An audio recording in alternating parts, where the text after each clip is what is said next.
Welcome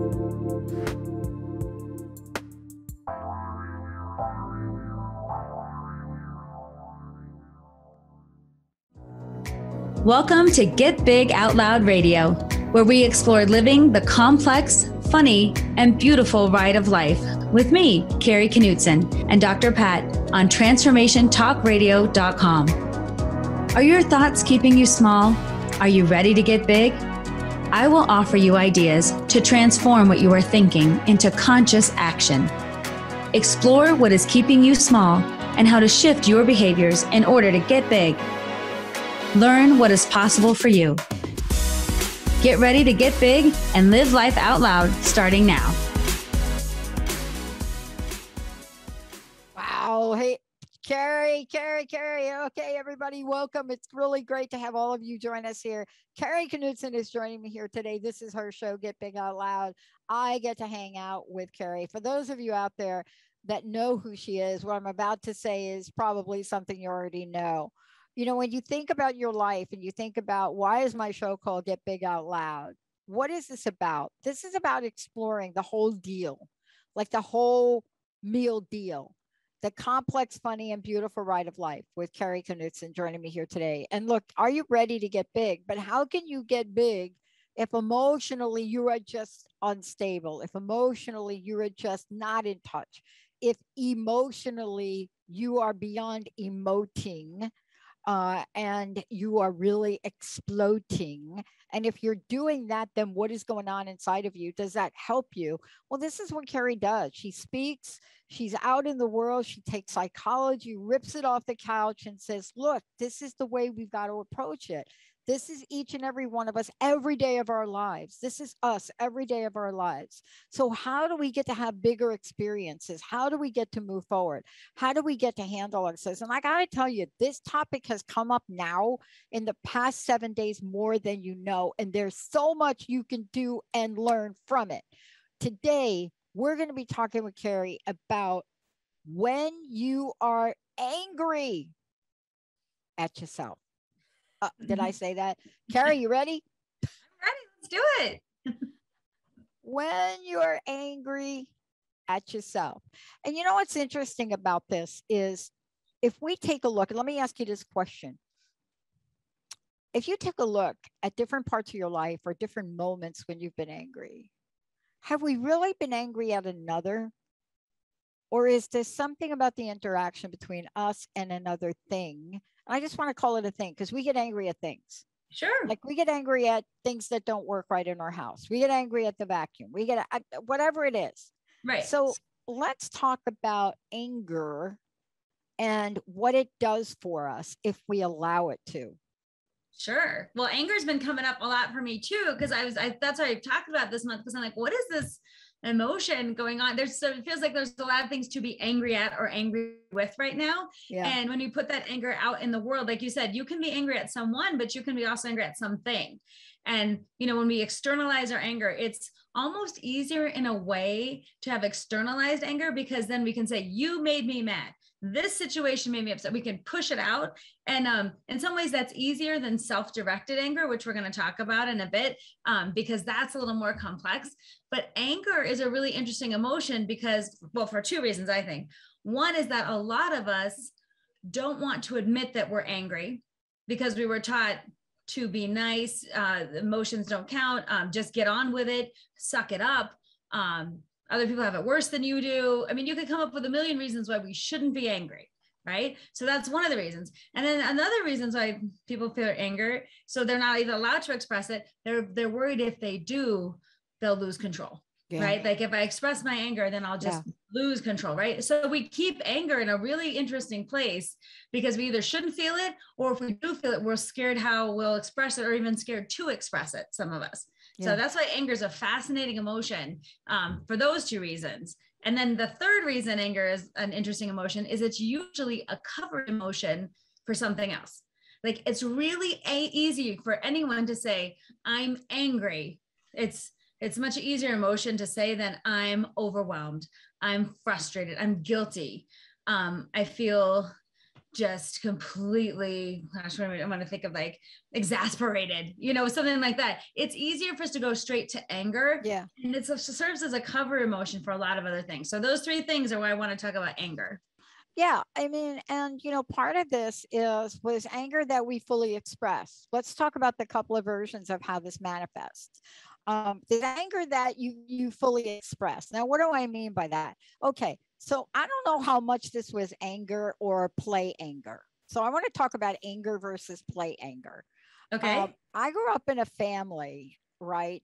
From what I remember about my relatives and going over for the Sunday dinner, the big deal, right? If you're Italian, you go for the big dinner. And then Wednesday, you eat the leftovers. But you go to the dinner and there are adults. I'm a child now. There are adults around the table.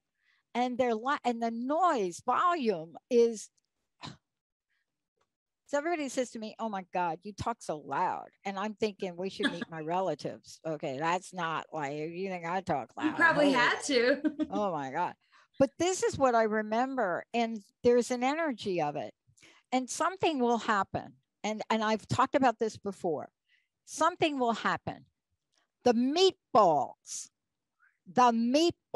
will come out. And the meatballs, according to some adults sitting at that table, usually my father, one of the men, the meatball will come out and it's either too soft, too hard, not enough Parmesan in it. And there will be a riot on the Sunday table. And I mean riot, literally, like conversations about the meatball in Italian, and the meatball gets pushed to the beginning of the table and there's sauce all over the place, there's gravy like all over the table. And everybody's hands are waving and the thing in it, it's a meatball. But was that really anger, right? And let's talk about those kinds of things that happen in our lives, whether it's the meatball that's not done right or the checking line that you're on that you just picked, that happens to now be the slowest checker outline. And it doesn't matter if you're at the grocery store or the Costco, but you picked the slowest checker line on the planet, and you're getting into a slow burn, Kari. Well, I think we bring up is so interesting. Is it the meatball? Is it the checkout line, or is it something else? Because oftentimes we tell ourselves a story about our anger that fits with something easy to identify. So it's easy for me to be angry, again, at something outside of myself or something or some person, than it is to really go into more complex feelings. We tend to not like to sit with complexity. So it's easier to be like, the meatball wasn't done right? And this how it should be. And then let's say I cook the meatballs, okay? And you comment on it, okay? Your comment on the meatball could tie into my feelings that I'm not sharing. So I could be carrying with me like feelings of not feeling worthy. I cooked something and no one ever appreciates me. I'm doing all the work around here. I'm working on my cooking and I wish it was as good as my mother's. And so I'm judging myself, whatever I'm carrying with me, right?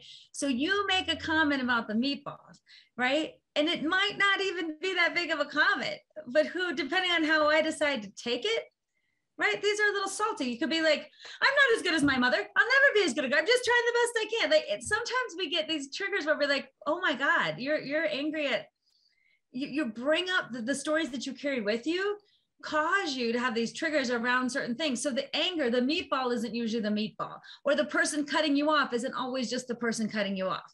Because if it is, we tend to get over things.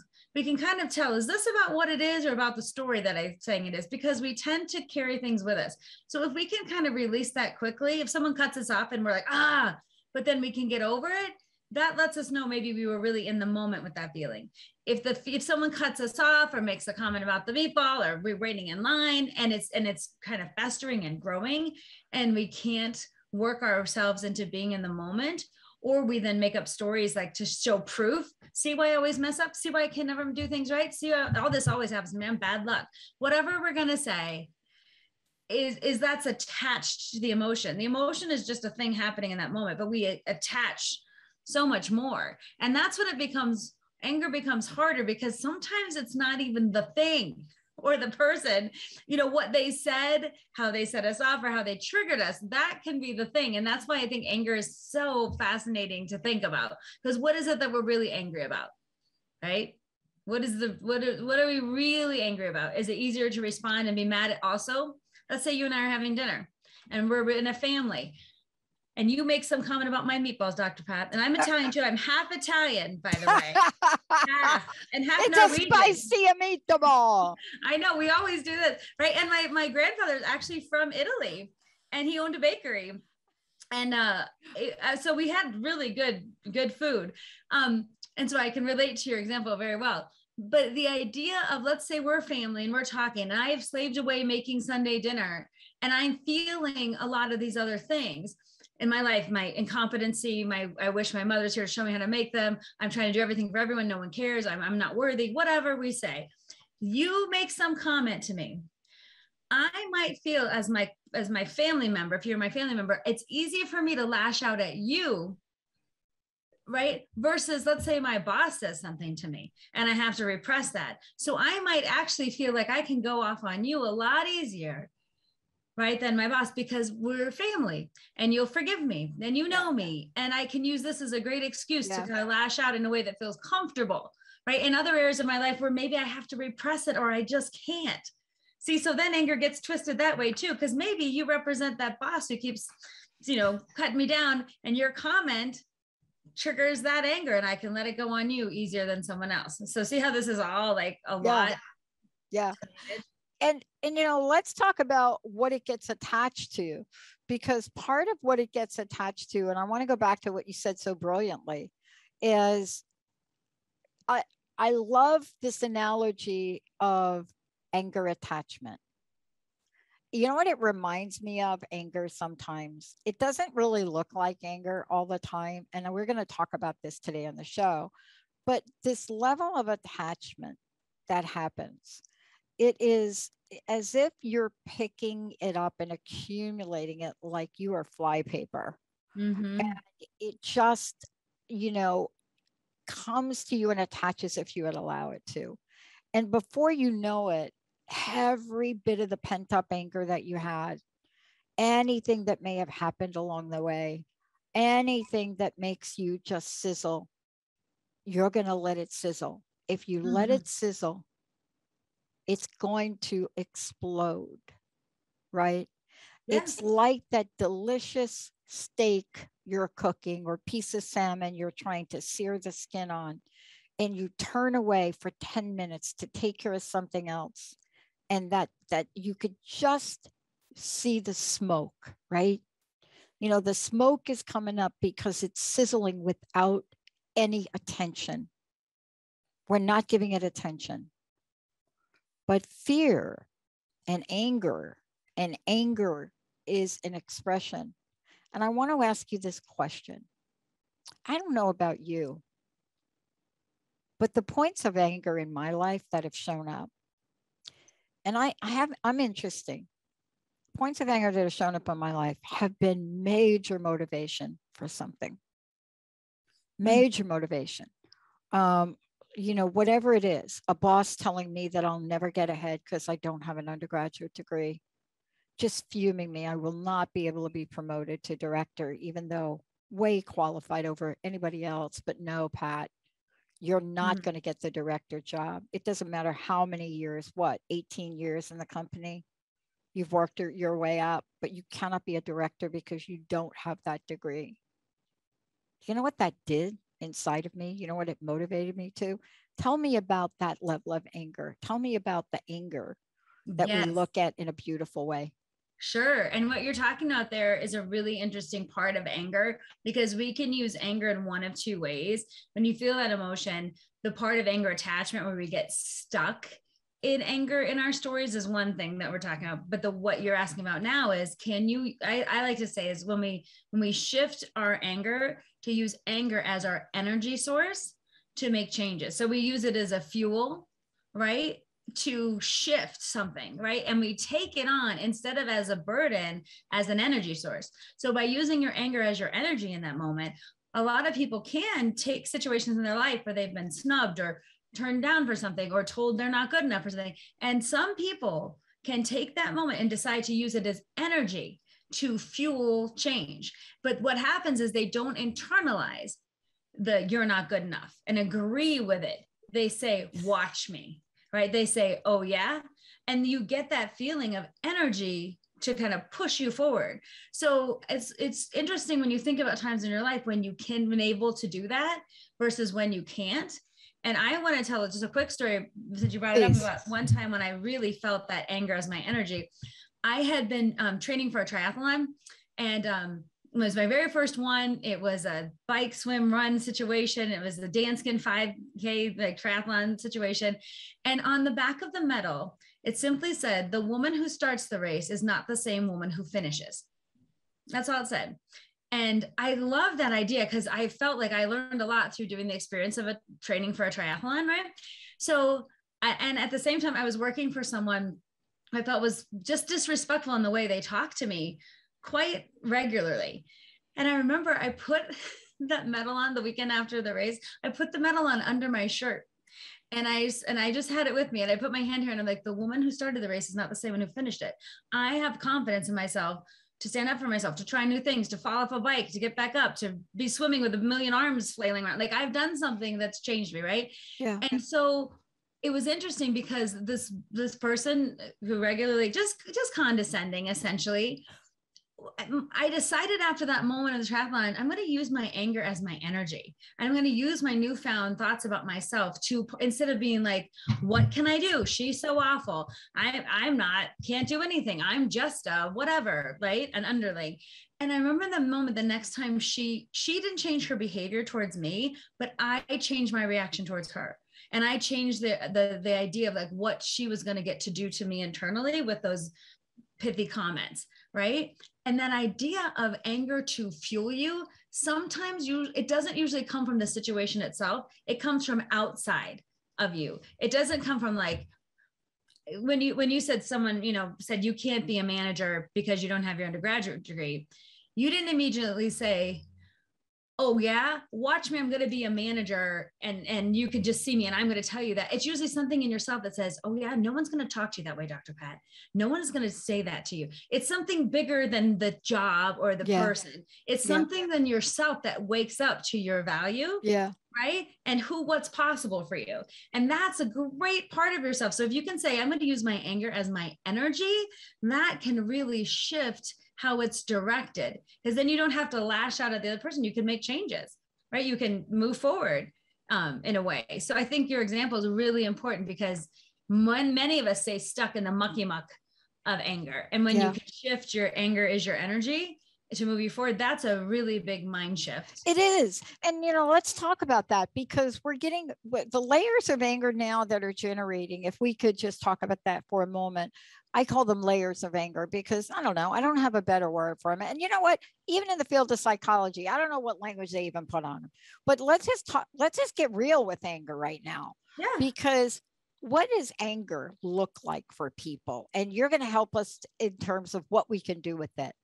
I know for me, and I was talking to a group of young women over the weekend, and I know for me, I was trying to talk to them when a question came up about how did I feel about the environment, the current environment. It was a very global question, general question, and I knew what they were talking about. Mm-hmm. And I said I just want to say I've been here before. Not to dismiss where we are, where we're going through, but I've been here before.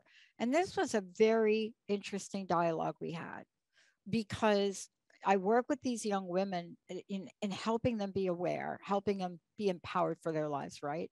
Right. It was a very important moment, a very important question. And, we started to talk about what that was for them. And I asked them, how do you all define the environment now? What is it that's causing you to have these feelings of anger? And it was across the board, like 20 different things, but it was all the same. And they asked me, what would you do if you were us? And I said, I don't know. I'm not you, but I will tell you what I did as a kid. And I'll tell you what I did from age 17. As young as I can remember, I fought for the underdog. It didn't matter. I don't know what that is in me, but that's what I did. And I said, you have to decide what's important for you. Because if anger immobilizes you, you're not getting the juice out of it that you need. Do you know what I mean, Kari? Oh, yeah. I think there are only two choices with anger. Maybe I'm a little naive, but maybe that's why you're here to educate me. I have found in my life there are two choices with anger. I could let anger take hold and be immobilized, or I let anger take hold and I take action. Now, there are probably more. What are you seeing in your world with anger? Well, the thing that I feel like is only missing from that is mobilization is one thing, action is another. But a lot of times we don't do what I feel is the hard work of sitting with it for a moment and letting ourselves have permission to feel the feelings that we have without excusing them away. I shouldn't be angry because, or see, I'm overreacting again, or we like minimize our feelings so that sometimes we can't even get to the point of like using them, right? And that's what the part I feel like is missing. Being angry, letting yourself be frustrated, saying this is so hard right now. And a lot of times I tell people, instead of saying I am so angry, I like to try and tweak it a little bit to say I feel so angry. Because when we can take it out just a little bit, I feel angry, I feel frustrated, this situation was overwhelming, right?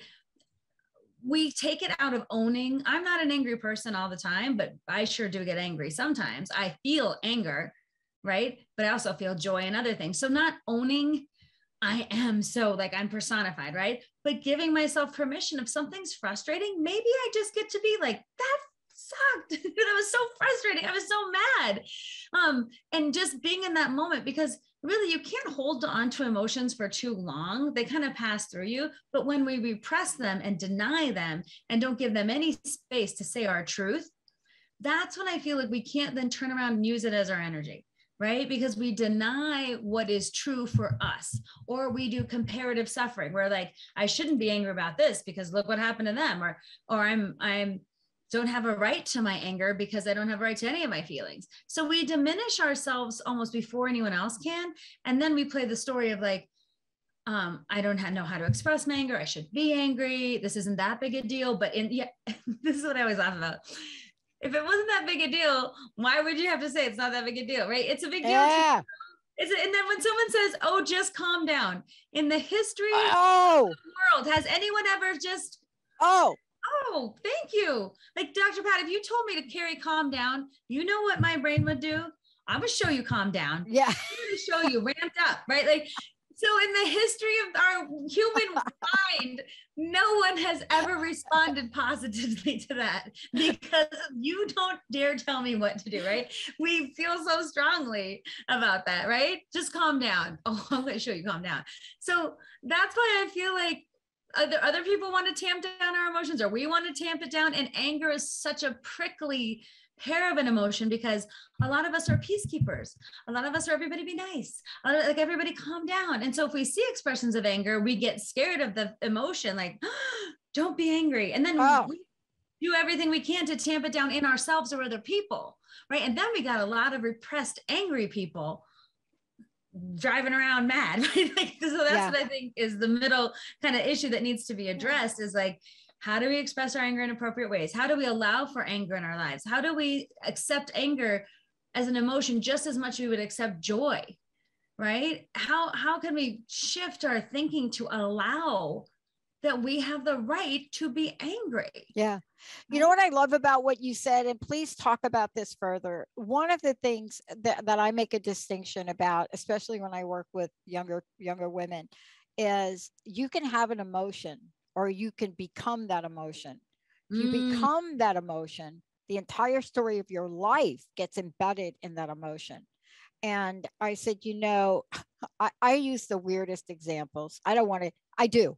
And I use visuals for folks. And I remember putting up this microfilm where, you know, in Lyme disease, for example, these little parasites create a microfilm and they hide in it. And I remember using this example to show them. I said, you see this film and you see what's going on in there? And I talk about what happens if we don't do what you said. But I want to ask you about this.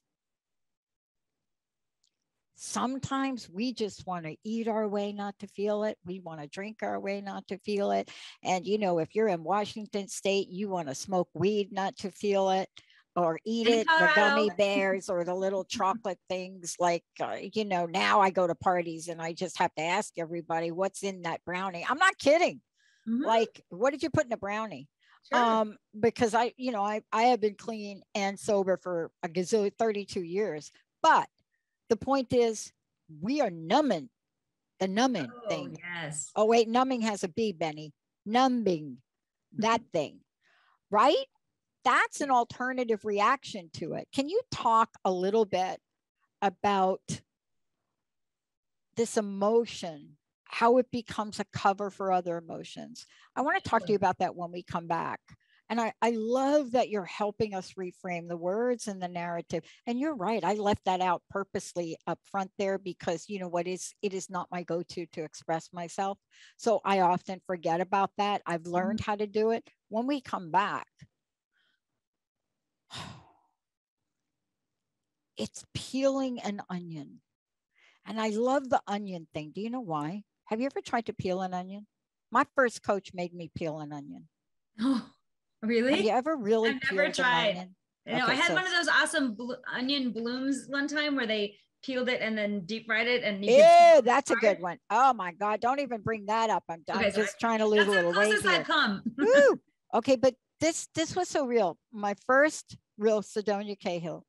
She says, I want you to get yourself a juicy onion. I live in Washington State. We get them Walla Walla things, but I got myself, she said, get a John. I want you to, for you, Pat, you need to get the biggest onion you can find. She said, I want you to peel it. I want you to stand there. I don't want you to cut it. I want you to just peel it. And I want you to, as you're peeling it, make sure you're squeezing the juice out. What did you get out of that? I cried for 35 minutes. 35 minutes to peel the onion the way she asked me to peel it. And I grew up not being a crier. If you cried in my family, woo, Lord of mercy. Kari Knutson, we're going to take a short break. Kari, before we go to break, how do people find out about you? How do they work with you? And when we come back, you're going to take us on a journey about feeling the feeling. But before that, tell us about you. Tell us what you're up to. Thanks, Dr. Pat. I'm excited for after the break now, too. I have so many things to say. So you can find me at knutsonspeaks.com, where I do presenting, coaching. I have a one-woman show, do virtual events, in-person events. And really the goal is to take psychology off the couch and bring it to you in ways that are accessible. No psychobabble, no jargon, nothing you got to look up to understand. Just really the humanness of all of us and how our brains can work for us instead of against us. So that's what I'm all about. And I want to tell you about Kari before we go to break, and then we're going to go to break, Benny and Jamie. Kari is someone that will help you shift your life, will help you not hide from your emotions, will help you be fully expressed in who you are inside and out. That's why she and I love doing these shows. But when you work with Kari, you're seeing her. When you work with her, when you're part of that journey, what you're going to experience is how to shift. When we come back, we're going to talk about, was the onion really making me cry? Was that what was really going on? Or was there something else in there that was just dying to get out? And Sedonia Cahill was the most incredible, crazy mentor I've ever had. Let's take a short break, everybody. We'll be right back.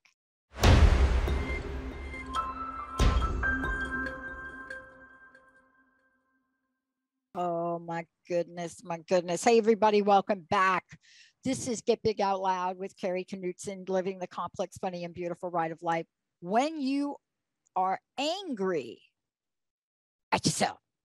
I don't even want to say that. I love it that you say it that way, because like when you're angry at yourself makes it's so good, because we don't want to say that part, right? I love it. I'm going to totally use the Dr. Pat way to say it from now on. Yeah, it's like, Benny, when you get angry at yourself, look,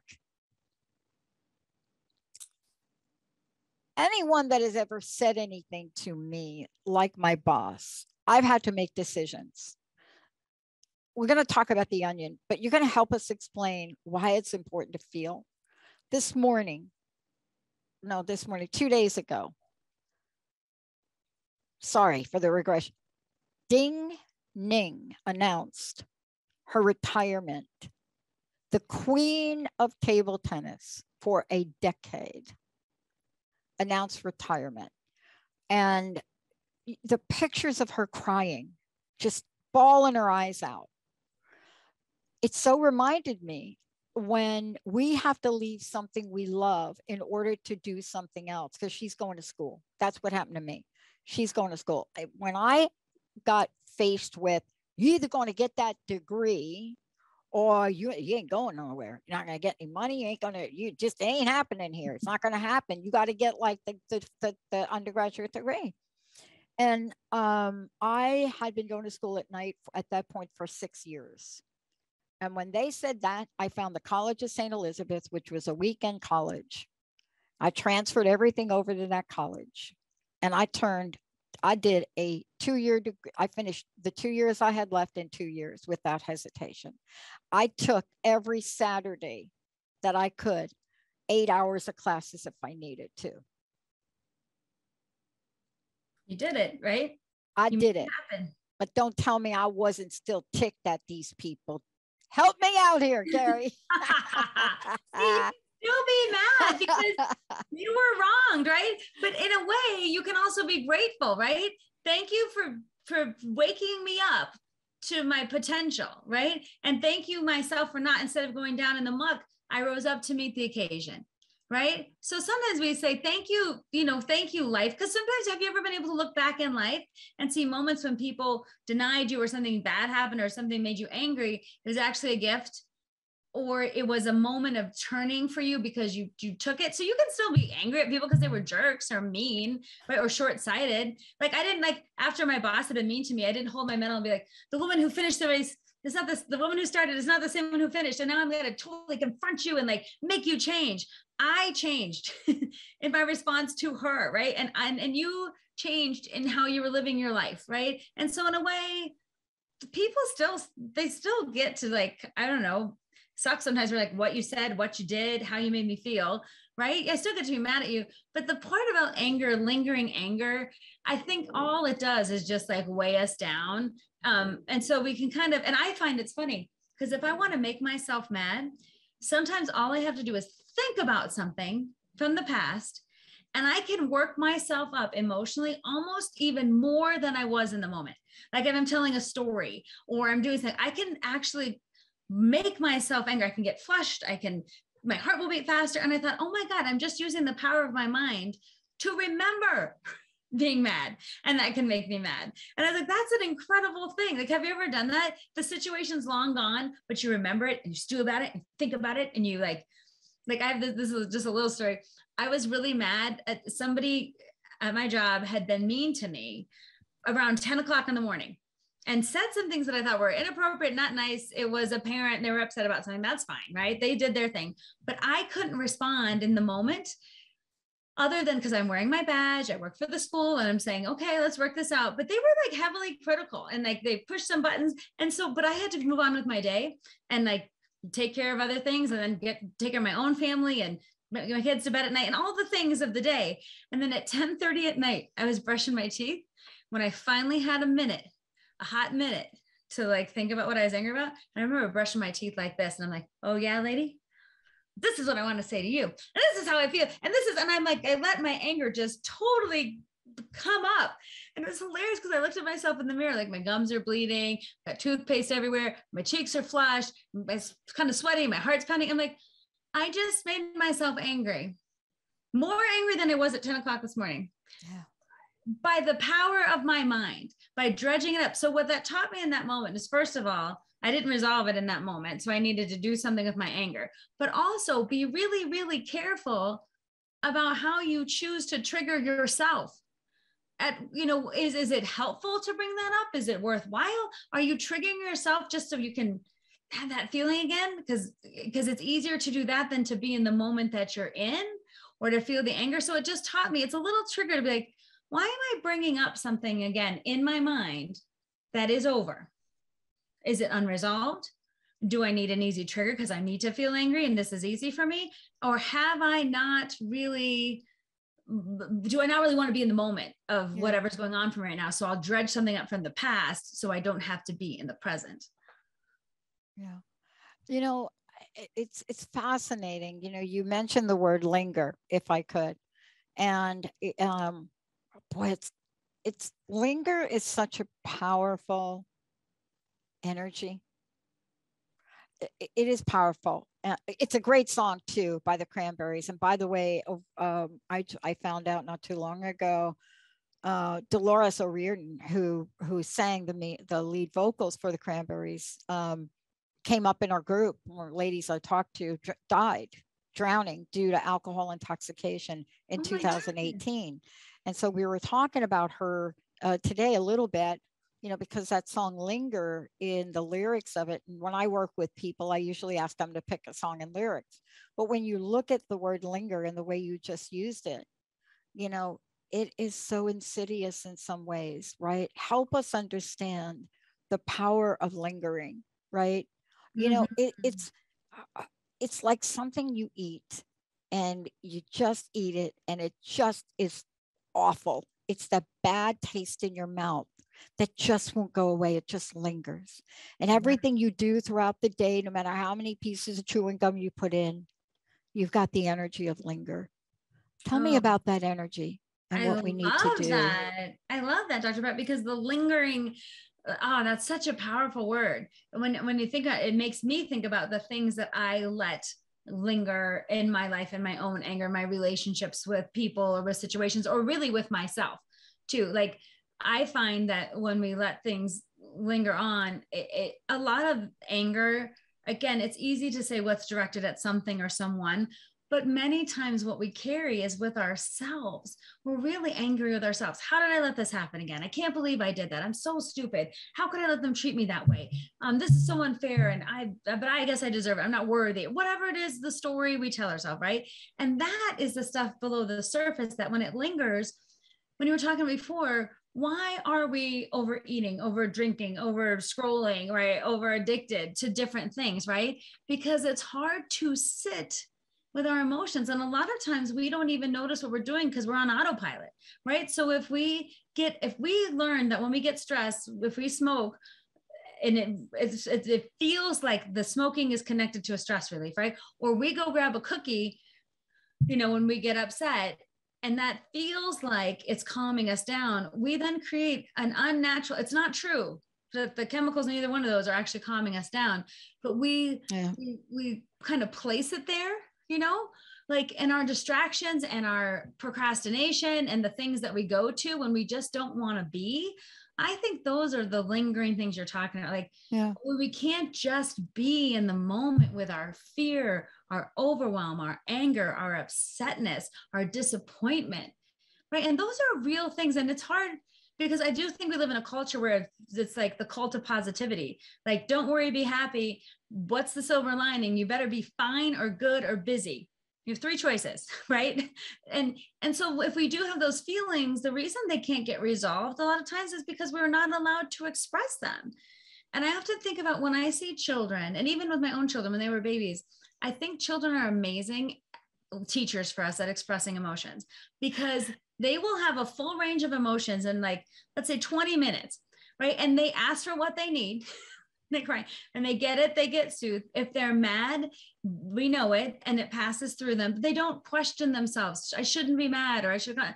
They run the gamut of joy and sadness and anger and frustration, and it flows, right? And what we've done is stop the flow through the stories we tell ourselves, or the stories we've allowed to other people to tell us about who we are, or the things we're addicted to stop the flow.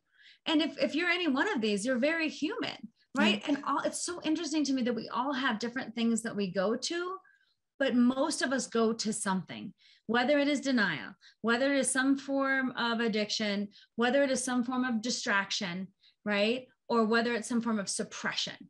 And I do feel it's a very human response, like we're protecting ourselves.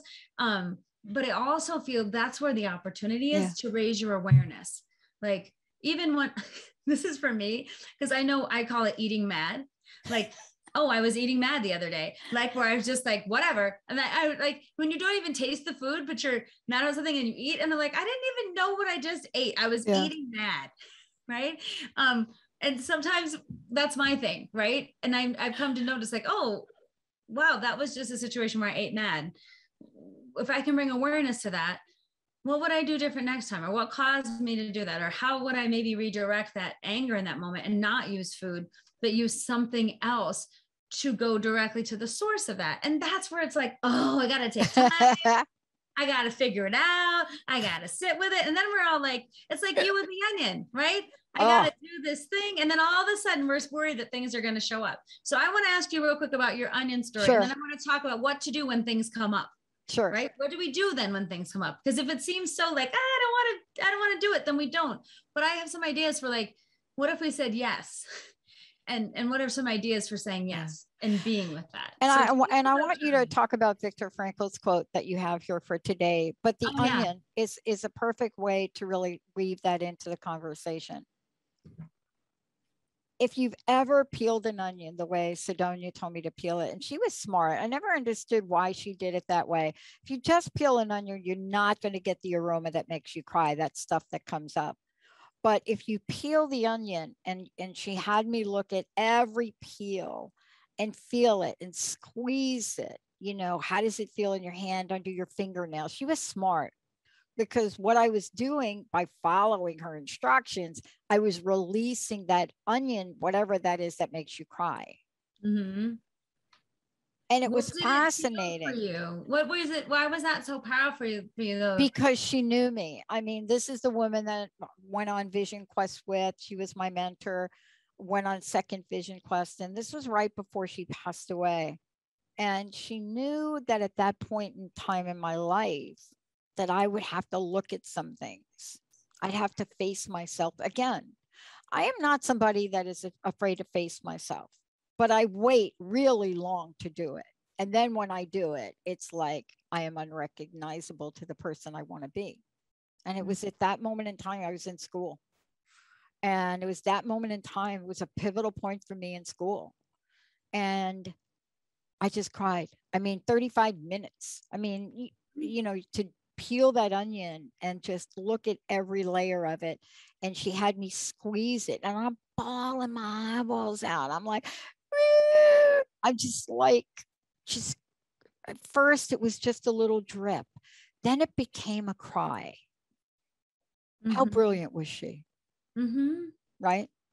Right. It seems like though she gave you two things, an opportunity to do something with a feeling and a way to express, like permission, like here's an opportunity and here's a way to do it, but then here's permission for you to sit with something. That's exactly right. Here's the permission that you need. And sometimes we do need external permission. So if it sounds like, what do you need permission for?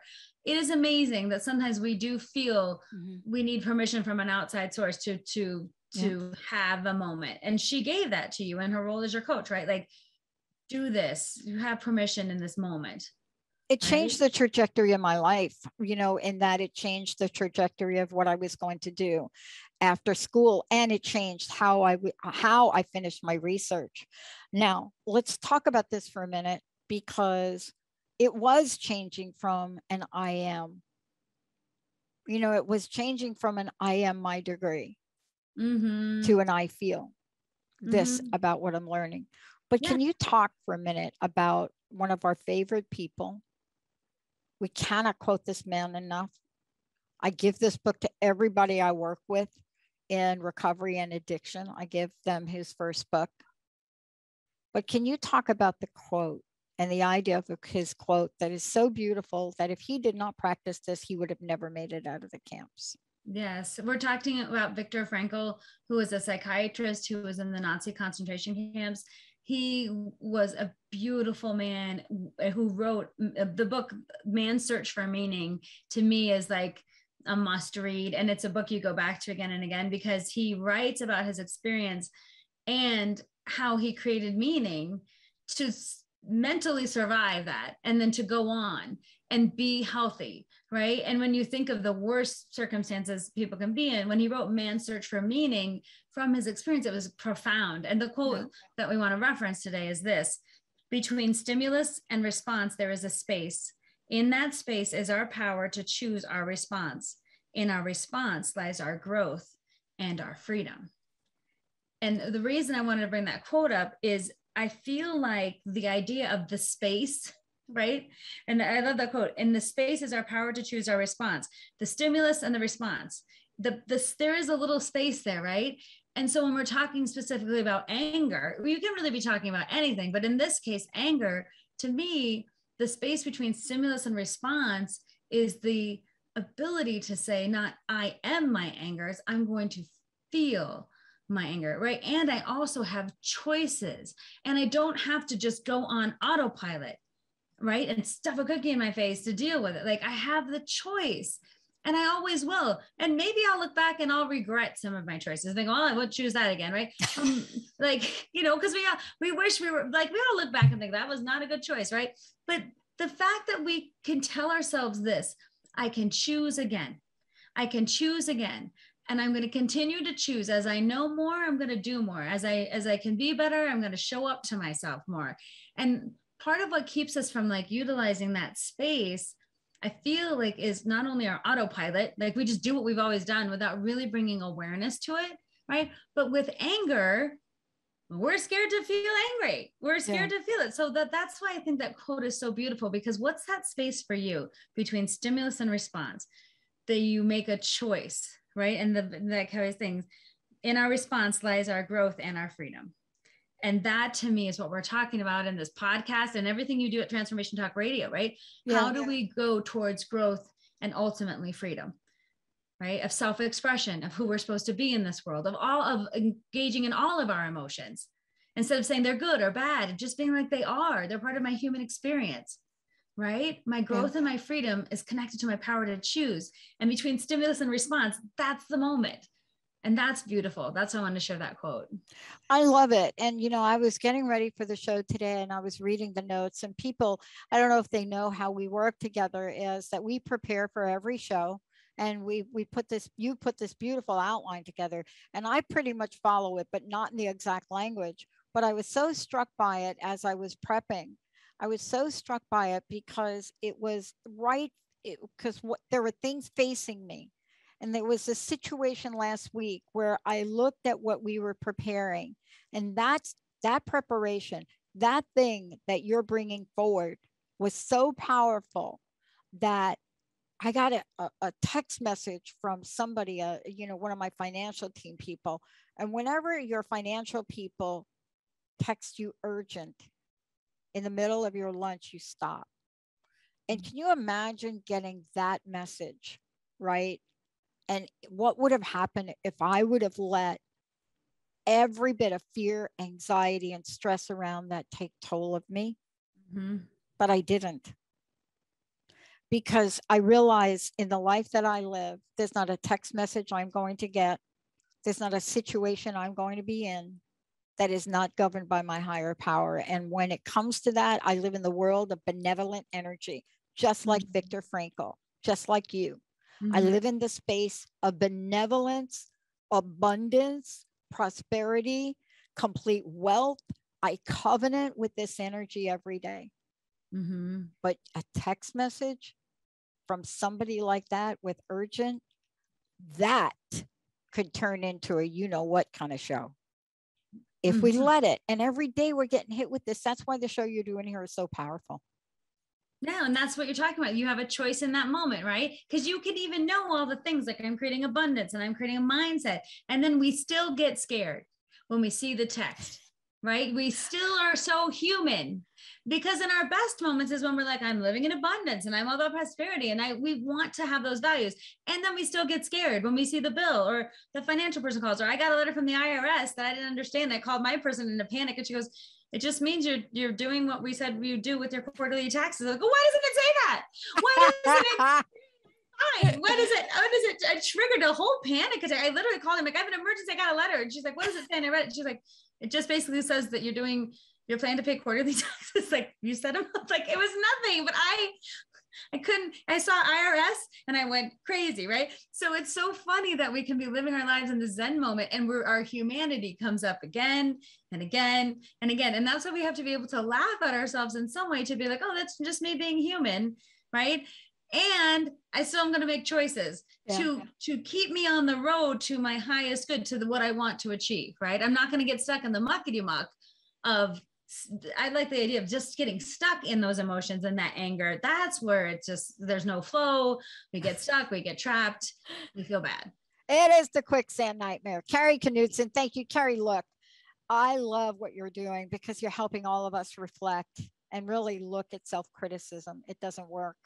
You know, in every aspect, we get to reinvent ourselves. Thank you for a powerful show. I can't wait to the shows we're going to do coming up this year and next. How do people find out about you? How do they watch you? How do they get engaged with you? All of the above. Kari Knutson, everybody. How do they do that? Yes, coming out with me at knutsonspeaks.com. You can sign up for my monthly newsletter, which is called Insights and Inspiration on my website. You can sign up, and this is the topic I address in that newsletter, is what we talk about here. And you can find me for coaching, presentations. If your organization needs a presentation, please let me know. I do custom presentations. I also do coaching. And I do, in my work, everything is meant to be really accessible and applicable to the needs of real people going through real things. And that's my kind of my sweet spot of like doing work that I feel matters in the world, and talking about emotions is one of those things I feel is imperative.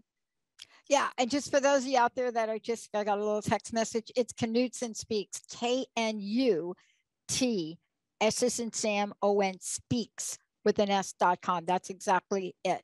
Go there, sign up. You'll find out what's going on. But more importantly, you want to take that roller coaster ride, and you want to have joy, and you want to experience the beautiful nature of it.